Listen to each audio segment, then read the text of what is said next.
and welcome to Juliet and Lucy's Quiet Leadership Revolution, the podcast for senior and aspiring leaders who want to make their voice heard and their impact felt through thoughtful, reflective, confident leadership. I'm Juliet Corbett. I'm an executive coach and strategist, and I work one-to-one with senior leaders, guiding them to find their strategic focus, empower their teams, and regain control over their time. And I'm Lucy Gower. I'm a facilitator, trainer and coach, and I empower leaders to build their happy, confident and high-performing teams. Today we're going to talk about the topic of why might you be working such long hours? I know that this is something that I've done in the past, and I work with a lot of leaders who are putting in really, really long hours, and it's resulting in feeling exhausted, overwhelmed, burnt out, and essentially not performing at their very best that they can. But it's a perennial problem. There's not just one person that I'm talking to about this. It happens a lot. Yeah, no, absolutely. I think almost all of my clients, not quite all of them, at some point during our time working together, we'll be talking about working hours. And sometimes it's because they're working such long hours that it's actually really impacting their ability to do the job really well. And we really need to be reducing those hours. Other times it's just a subtopic, if you like. It comes up along the way, that there are ways that they can defend against that creep of the hours expanding, and then they'll go back into, oh, hang on a minute, and then reset back to a more reasonable kind of working rhythm for the week. So it's different levels of intensity for different people, but almost everyone I work with, it comes up as a topic. There's something in society, I think, and there's also something in the types of people that tend to be in senior leadership positions. There's something that's driving this happening for more than just one or two people. Yeah, I agree. And I think what I work with leaders is thinking about, well, why is this happening? Like, what is going on either for ourselves, our kind of internal voice, internal critic, and or within the organisation and team that we're working in, that results in these long hours which don't serve us as individuals or the organisation that we're working for. So I think that's where we're going to focus on this episode, is kind of unpicking some of the why do we do this question. Yes.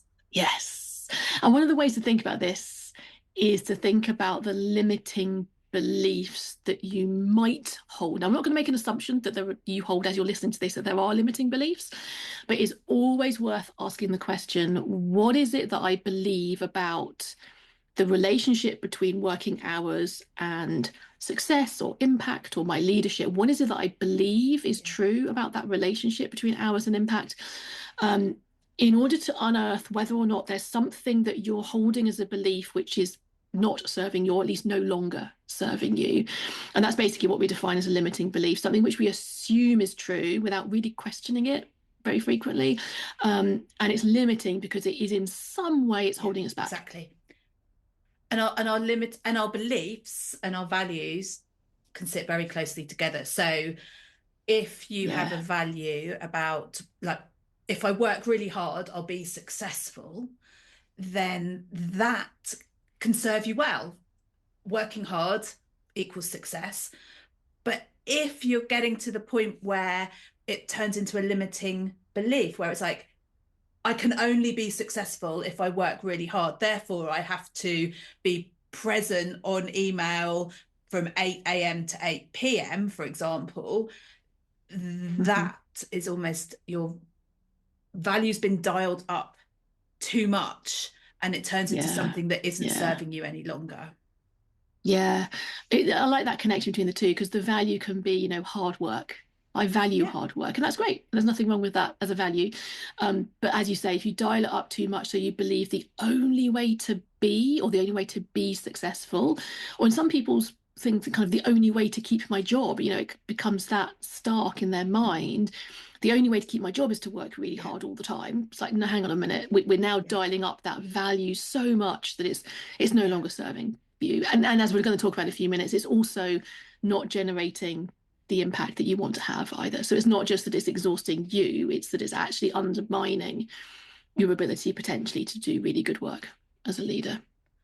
And I think within this example and context, the environment that you're working in is really important. So I often talk to people, if I've coached somebody into getting a different job, a new position, a step up, and then when you're starting new, you have a real opportunity to set boundaries, to set how we're going to work. And if you're leading a team, how you work, you're massively role modeling the culture, how we do things here to other people. Yeah, if you're existing in a culture where there's a massive value on being really busy or working really hard, and you're comparing yourself to others, and other people are replying to emails at all hours, or other people seem to be getting through so much, that comparison can be really unhelpful and erode your confidence, and only kind of further fuel you being there all the time because everybody else is. And if I'm going to keep up with the culture, I need to do it too. And once you get into that pattern,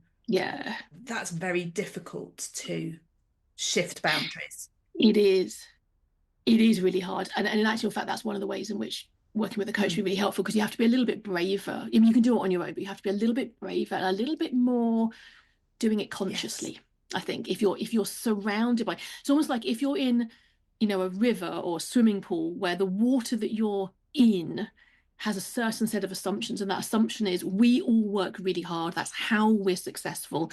If we stop working these long hours, the whole organization is going to collapse. If that's the water in which you're swimming, you have to make a conscious effort if you're going to try and swim against the tide a little bit. So I'm mixing all my metaphors here. If you're going to swim against the current of the river, you're going to have to be a little bit more conscious about it, and a little bit more brave or courageous. And that's where having a really strong sense of your point of view, like what is it that you disagree with, and how can you just quietly, potentially swim against that current a little bit more strongly, so that you can, and you'll find that people will start following you because they'll realize, oh, hang on a minute, there's another way to do this. And the more you can role model to others, the faster that might happen. I love an analogy. I'm going to build on yours.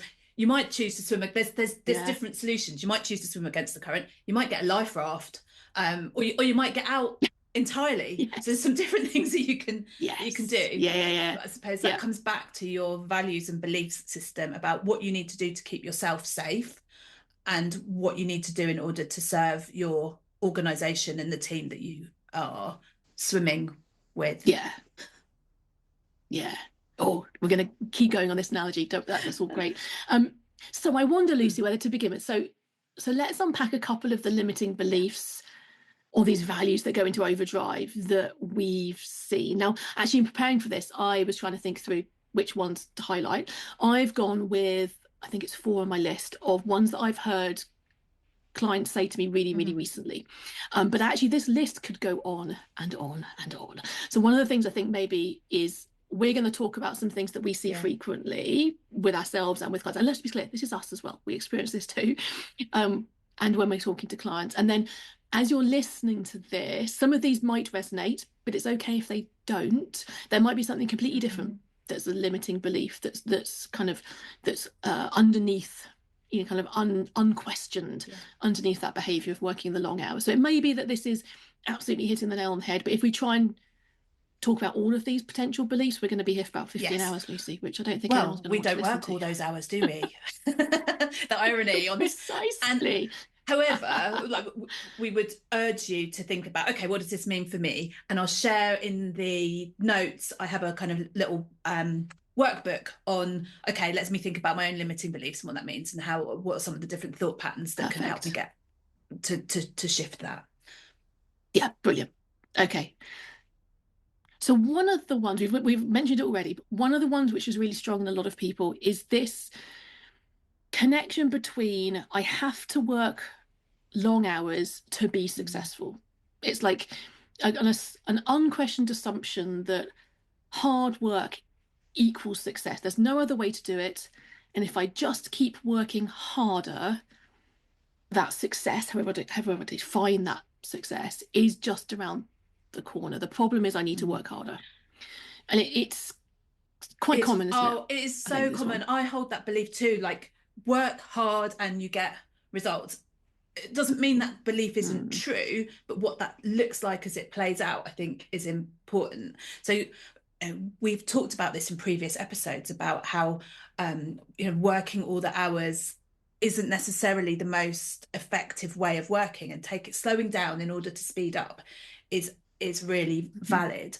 And I think that there's a couple of things in that if we're working really hard, often we can fall into the same kind of patterns of being busy. It's almost habit forming. And if we're not taking a step back to go, is this the most effective way of working? If I am feeling like I've got good energy, I'm looking after myself, I can do better work. So it's almost really unpicking that belief of, if I work really hard, I'm going to get the results. It's like, if I work really hard when I'm at my peak, or if I look after myself really well, I can do better work, can be a helpful shift in thought pattern and shift in habit. And I think there's something important about the action that you take. So it might be, if you're working 8 till 10 every day, what is a little habit that you can start to shift, that you actually turn your email off at 5, for example? Because we can do all this thinking, but unless we're actually making some small steps to shift that, nothing changes. Yeah, definitely. So there's that sense that the question here is, yes, if you work hard and you work yourself to exhaustion, you're unlikely to be successful. You might be for a short period of time, but is that sustainable success? The other way of, sorry, Lucy, you're about to say. And there's a question about, what does success look like? So, of course, we're here talking about leadership and in a work context.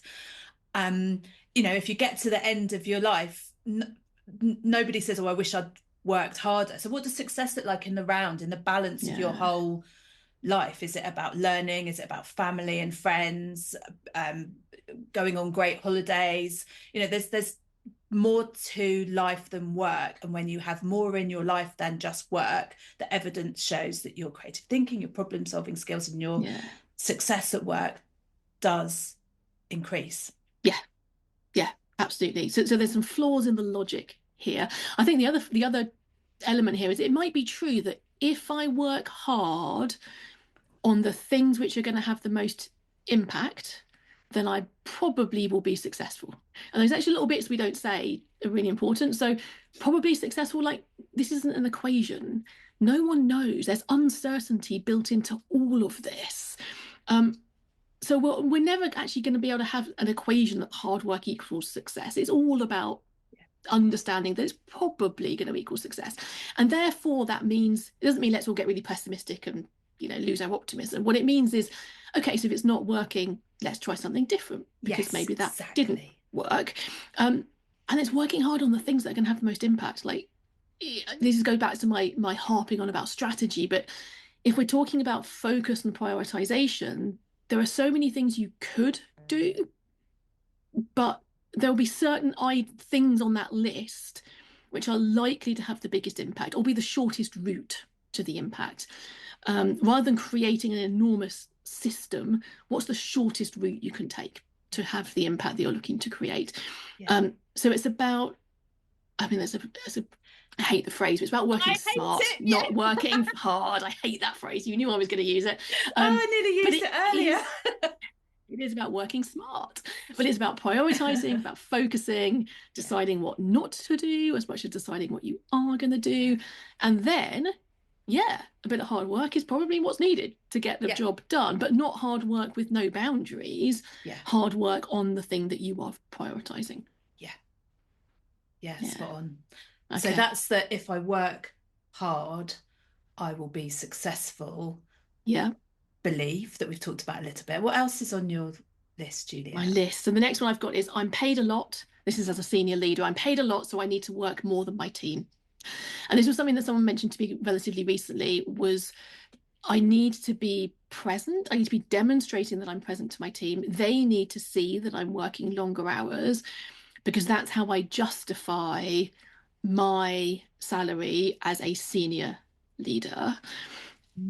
And what worked for this client, and it might be different for different people, was when we started to talk about impact. Like, maybe you're not paid for your time. In fact, personally, I don't think you are paid for your time. But maybe that's the question you ask. Like, maybe you're not paid for your time. Maybe what people care about is the impact that you're having, or that you are causing to happen through the way that you're delegating to your team. Yeah. So if you're thinking about it as impact, yeah, if you're paid the big bucks, you need to deliver higher impact. That does not mean anything to do with working hours, anything at all to do with Exactly. working hours. It's sort of presenteeism at its Yeah, finest, isn't it? That you need to be sat at your desk, not necessarily being effective, but being present. yeah, Uh, And yeah, I completely agree. It's a difficult mindset shift though. But it is. if you start measuring the impact you're making, the difference that you're making to people's lives, the amount that you're able to empower your team, not the amount of hours that you're sat clocking on for your job, that Yeah. starts to shift that mindset. It does. And there's a few reasons why I think it's hard to shift the mindset. One of them is there's a bit of fear in here. Like I can control my working hours. So if the only thing I need to do is be here for a long period of time and then I'm worthy of my salary, I'm fully in control of that. I sit here and I work for long periods of time. If you say actually you're paid the big bucks because you've got the impact that you're delivering, it's like, well, hang on a minute, I'm not necessarily in control of that. So Mm-hmm. it's actually being able to lean into that sense of, okay, no, you're not in control of that, but you've got a good sense of what you and your team need to be doing to create that impact. And you've got a good sense of if that's not working, you're going to innovate in a different way and shift things up a bit, and make those tough decisions to change things along the way. Um, so there is a little bit of fear that can be baked into this and a little bit of sense of maybe that's a harder responsibility to take. But that's it's much more enjoyable, much more enjoyable and sustainable. Well, yes, and it's a harder responsibility to take. And that is why you are getting a salary that represents Yeah, that, you being able to hold that uncertainty, to make those decisions about here's where we think we need to spend our time and energy, and here's where we're not going to spend our time and energy. yeah, And unless your job is on a production line where you need to be there X number of hours in order to mm, create X number of products, then the thinking that you're applying to your knowledge job is irrelevant for the nature of the job that you're doing. yeah.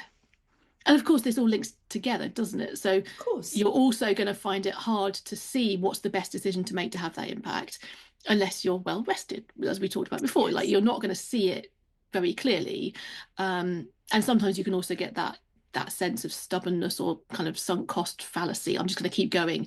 Like, well, maybe it's not working. Maybe you need to change what you're prioritizing. As a leader, it's fine to say, actually, we tried this. It's not having the results we want. We're going to try something different. But it's having the ability to see that with clarity. Yeah. That's what you're paid for. And the courage to say, okay, this isn't working like we thought. We'll try something else. It's much easier just to be at your desk for all of those Yeah, hours. yeah, It's much harder to make a call on something that might need mm, to be adapted or to be done differently. yeah, yeah. But that is what leadership. That's almost like a definition of Exactly. leadership is being there ready to make those decisions. Exactly. Yeah. Should we move on to the next one? Next one I Mm. heard someone say to me recently. So I recently was working with a client who was saying that, but what if my stakeholders think I'm not working all the time? So this wasn't so much about my team needs to see me working all the time. It was actually a list of stakeholders, and actually they were able to list all the different people that they thought were observing, if you like, their working hours until very, very quickly. And we were able to pierce this one as a kind of a bubble quite quickly, very quickly realizing, hang on a minute, none of those stakeholders really watching your working hours. They're all caring about what happens. And I think the key thing here that felt a little bit different was when it comes to stakeholders, there's an amount of trust that develops. I guess this is true for people that are leading your team as well, but the stakeholders are going to trust that you can do the job the more you deliver the results. And so the trust develops as you're delivering the impact that you're seeking to have. It's not to do with them observing the effort that you're putting in. So the length of the papers that you deliver to your board, no one cares about the length of the papers that you deliver to your board. The board cares about the clarity of thought the thoroughness of strategic thinking that's gone into that, and then the clarity of the presentation. No one cares if it's this week it's only 2 pages, and last month it was 15 pages. They care about the clarity of the thought. And within that, you are judging your stakeholders on your assumptions that they think that they're thinking, oh, this person needs to be on call 24/7 in order that they're doing a good job. Mm. Actually, they may have a completely, in addition to what you've just said, Juliet, they might have a completely different set of values. That they don't Yeah, care the hours that you work, that they just want the outputs that are relevant for them and the impact. And sometimes the reverse can be true. If somebody, just think about if somebody is leading and focusing and is looking at the bigger picture strategy and being good at prioritizing, and you get immediate, let's just use email as the example, you get immediate replies back at all days, all times of day and night. What do you think about them? Maybe that they're not as strategic and focused as you thought. So the yeah, opposite could also be true. If somebody sees you being there all the time, it's like, well, aren't they very good at their job? Why are they here at 10 o'clock at night? Or like, what else is yeah. going on for them that they are, again, I'm using this quick response Hmm. example, but aren't they looking at the bigger picture? How come that they're replying so quickly? Yeah. And definitely that's the default assumption that I now that's the default way that I work. So actually it's happened a couple of times with probably not within work so much, but within other areas of my life where I get a reply and it's too quick out of Yeah, working hours. Like I sent that email to my kid's school because it was convenient for me to send that email now. Like yeah, the fact that the administrator has replied to me, that actually concerns me. It's like, yes, are things so chaotic that that administrator is now needing to be on email at all times? That yeah. raises questions for me. And this harks back to some of the things that we talked about in an earlier episode about your inbox not being your Yeah, job. So if this is resonating and you're listening, we'll make sure that we link to that earlier episode in the notes. yeah, definitely. But yeah, being on all the time is like, yeah, you're in a state of permanent chaos that you're having to reply all the time. Yes. Yeah. Not necessarily that you're doing an excellent job because you're fully there all the time. Yeah, absolutely, absolutely. I'm going to rattle through this last one, this last Yeah, limiting belief. So yeah. this is actually one that I've only ever heard one person say, but I suddenly realized when they actually said it out loud. I think everyone else thinks it, just that no one's ever really talked about it. And that is, they said to me, "Everyone else gets through their to-do list. Why can't I?" Uh, And It's utter rubbish, isn't it? No it one is gets through their to-do list. no, because a to-do list is a rubbish way to be operating a productivity system. But that's maybe another conversation. But Yes. but this assumption that everyone else is doing better than me. Yeah. Everyone else has got the magic solution, the magic formula, and is getting through their to-do list, is getting through their emails. Like, no, no, no, they're not. And if anyone else is getting through their to-do list, it's because they have a hyper prioritized to-do list, which has one or two items on it, in which case, yes, they are getting through their to-do list. But what we normally mean is, my 50 item to-do list that I rewrite every Monday morning because I haven't completed it from last week. No one's going to get through that. And that's Yeah, okay. exactly. That's fine. And this brings me actually to a conversation that I have with a lot of clients, which isn't specifically about to-do lists, but it's about comparison. Other people are doing Yeah. better than me in whatever Yeah. context that is. Therefore, I need to put in the hours in order that I can keep up with them. And I think, with that, there's a phrase that really resonates about comparison being the thief of joy. And when we're comparing ourselves to others, we're comparing how we're feeling on the inside with what other people are presenting on the outside. And when we do that, we are always going to lose. So whether it's about a to-do list or it's about something else that is making you go, I've got to keep working all of the hours, it's easy to say, hard to do. Stop comparing yourself, because you're not comparing something in a way that you're ever going to feel better or that you're winning with that sort Yeah. of comparison. Yeah. And I think when it comes to comparison, personally, for me, I've realized turning it off completely is probably not possible. So for me, it's about catching it as fast as possible. So if I compare myself to somebody else, I'll probably still do it. I probably will for the rest of my life. And at the same time, if I can catch myself quickly and not believe Yes. it, that's And I fine. want to, I'm going to interrupt on that bit. Like, we all do it. We, as human beings, we are wired to compare ourselves to others. Yeah. We're always looking for our people, our tribe. It harks back to kind of our essential survival. So we always are going to have this need to compare ourselves to others. But Juliet, what you said about being deliberate about how and when you do that and how you then interpret it, that is the key. You can't Yeah. stop the comparison. We're No. wired to do it, Yep. You can catch it and then unfortunately. you can choose not to believe it. Yeah, Yeah. Absolutely. exactly. Yeah. Which Yeah. kind of brings us full circle to exactly what limiting beliefs are and how you Yeah. manage them. You catch them and then you think rationally about what that means, whether Yeah. that's, is that true, that belief, or Yeah. is it holding me, is it not true, and is it holding me back? Yeah, absolutely. So I think probably that's the key takeaway that I want people to go away with is that continual confidence to question your own Yeah, assumptions that you hold. Because the most successful people, the most self-aware people, it's not just knowing that we all hold these limiting beliefs, it's having the confidence to actually yeah, continue to say, well, is that true? Is yeah, that really true? And to be able to see what it is that's holding you back is a key agreed. part of this. And Yeah. I think that is the beauty of coaching, that you're a good coach will challenge, Yeah. is that true, or is that an assumption that you're making? Yeah. How do you know that's true? Yeah, Yeah. absolutely. Absolutely.